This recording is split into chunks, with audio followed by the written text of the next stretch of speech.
Greetings. I hope everybody is doing okay. Now this is a kuku antugenda kulawo nnyo. Ngenda kusaba ne kanera tukateekemuko kulowooza. Olaba gemu y'omwami ono.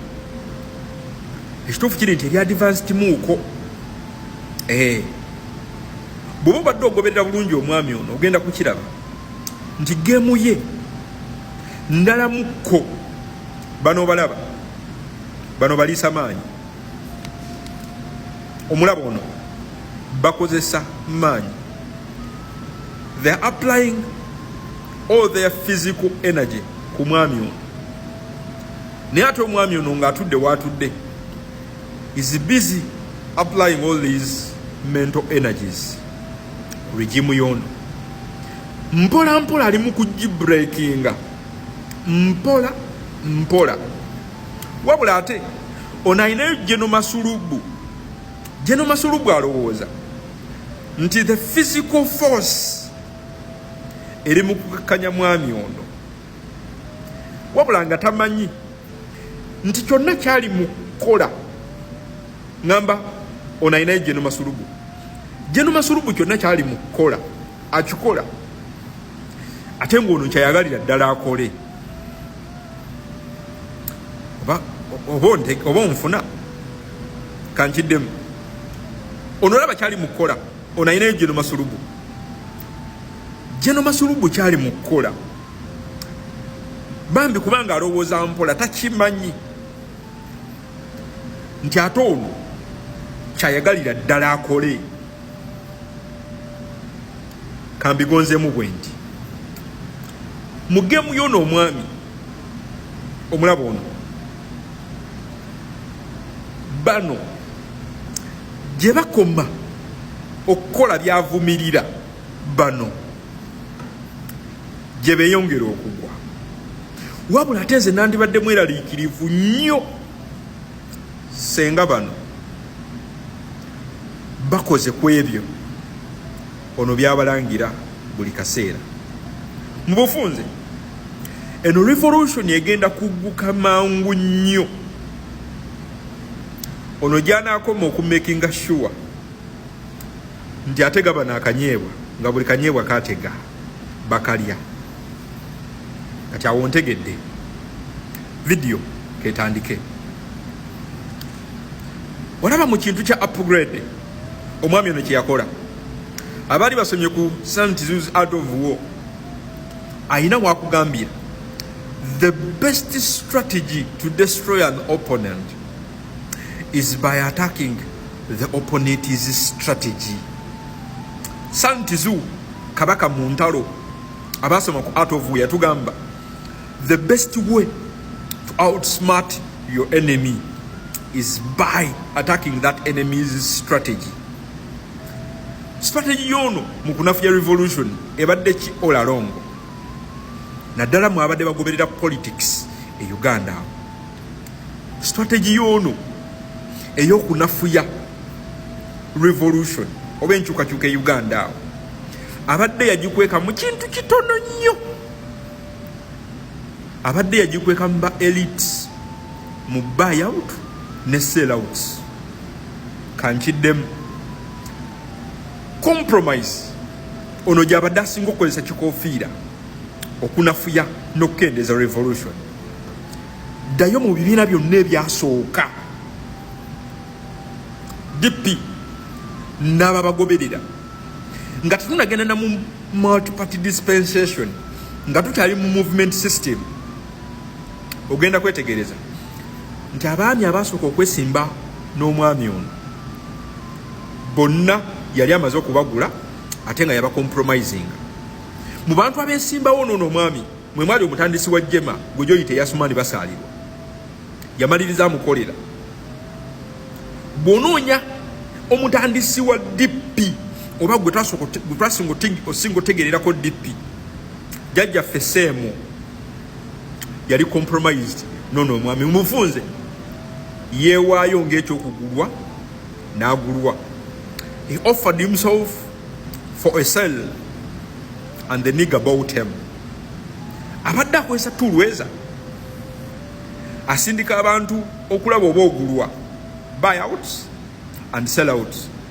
Ate kyembi bwe kituuse ku FDC eya Dr. Kanukiza Byesije wuliriza amuwa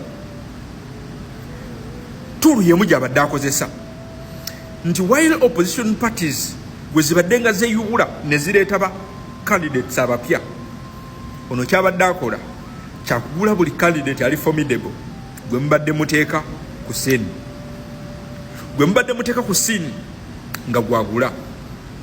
Wulirizaamu katono, ebadde order of the day abantu okubeera ku opposition ne babeera compromised ate ne basigala nga kiri okay, nga kiri nomo mu society. Ono bwe yakitegeera nti order of the day, the operation or the methodology eyono omwami gyakozesa kwe ku identifying abo abazimbiddwa opposition najja n'abacompromising n'abagula. Ono bwe yakitegeera yamanya nti the best strategy okuzimba revolution eno ku musingi omuggumivu kwe kulumba strategy yono. Yakikola atya? Kwe kutamya ba political players okwe ofalinga nga ebyamaguzi n'okugulibwa. Tudiscussinga game yono mwami na lwaki akubye ono ekigo. Ono kyeyali yekwekamu ate kyekyali ekyokugula abantu. Awo yali yekwekera mu demokrasiya nti n'abaali ku opposition mu ngeri y'okulaga nti akolagana nabo abasinga ku bo yabacompromisinganga, abasigadde n'abagulira ddala ne bamwegattako. And it was the order of the day. Kyali kifuuse normal in the public. Ono bw'ayingira ebyobufuzi kubanga tulu yono ey'okukendeeza revolution kwali kugula abo abazimbiddwa revolution n'abazza ku saidi ye.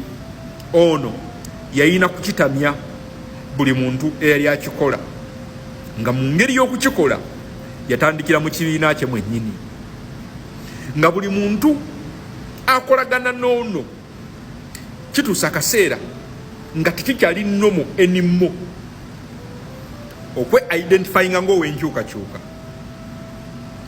ng'okyakolagana n'ono omwami.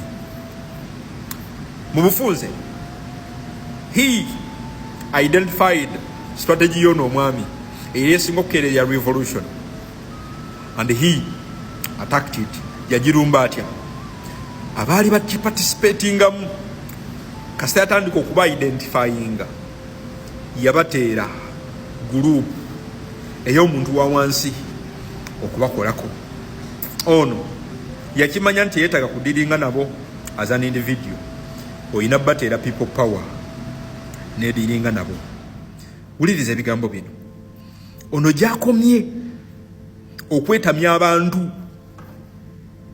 okwe ofalingayo for sale eri omwami ono. Revolution gyemisinde gyeyongedde okudduka. Omanyi lwaki obudde buno olaba dictator omutuufu atta n'atugumbula? Lwa nsonga afeesinze generation eyagala enkyukakyuka, etayagala bitumbuwa. Nkudiremu, omanyi lwaki kati obudde buno olaba dictator omutuufu? Lwa nsonga asanze generation gyotasobola kucompromisinga, nga bwe weetwalira mu generation eno nobeera compromised okyevuma obulamu bwo bwonna.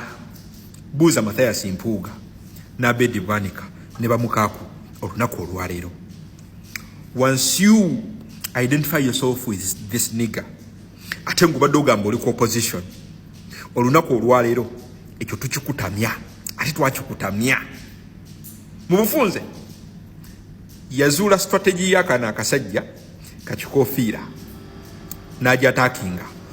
Olunaku olwaleero either oli mu revolution oyagala nkyukakyuka oba oli nabo, wabula ate ono kye yali yakola yali yakwata abantu nga bali side zombi, nga bali mu revolution ne mu opposition. Kati ono mwami w'omutira 226 mumpeera akalulu salyoti.